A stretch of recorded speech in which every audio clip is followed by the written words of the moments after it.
we're very excited to have the president of Hobby Lobby and the chairman of the board of the Museum of the Bible, Steve Green, with us today. And I will let him share from his heart about those shared ministries. It's very important to us that we understand the integration of business and ministry. And I'm so proud of his family and all that they've done to integrate that with them.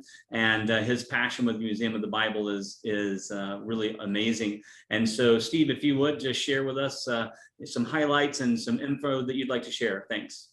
Thank you, Mike. I appreciate that. I appreciate the opportunity to share on what is our passion here at Hobby Lobby and Museum of the Bible. I am told that the Bible is attacked in one of two primary ways. Is it true and is it good?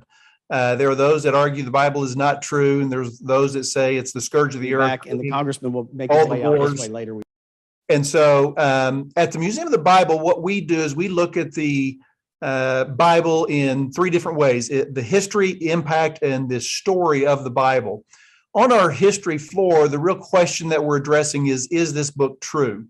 And I can't prove all the Bible to be true, but what we can show time and time again, the evidence shows that this book is exactly what it claims to be, whether it be the archaeological evidence, the manuscript evidence, going into the print and the digital age.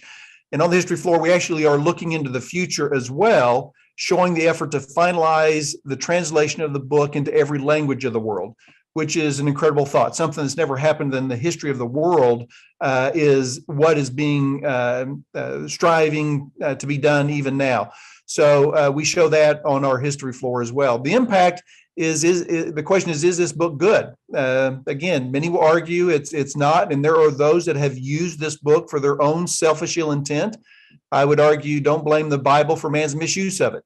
When we use this book as designed, it has been good for man in every area of life, and that's what we're striving to show on the impact floor. And then the story floor is where there are those that don't know any of the Bible story.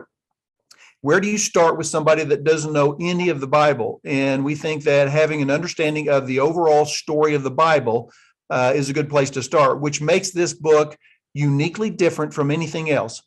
Imagine starting a book today.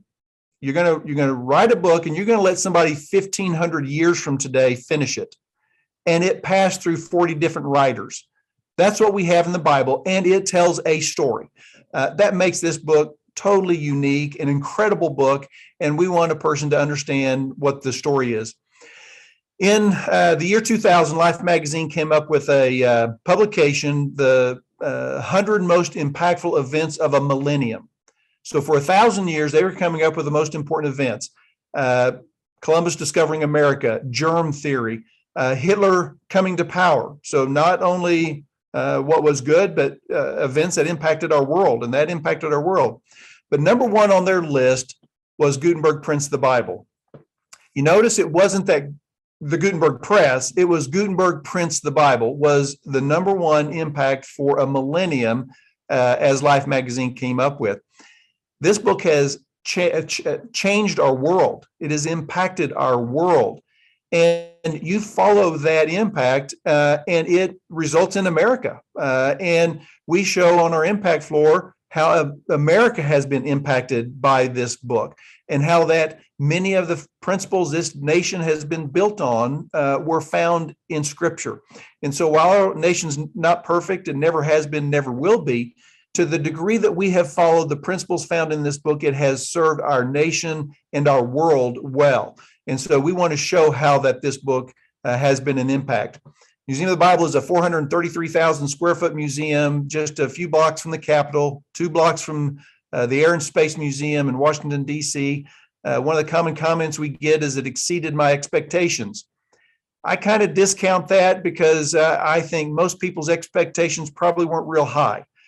But when I have some say, and I've had several say this, we went, took our family to DC, toured all the sites, toured the Museum of the Bible, and on our way home, we asked our kids what their favorite was, and they said it was the Museum of the Bible.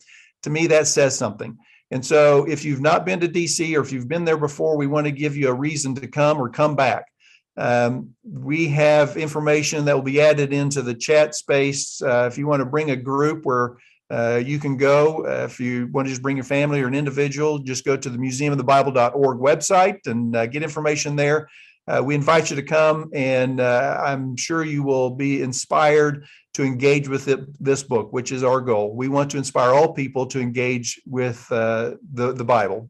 So appreciate the time, Mike, and I'll turn it back to you.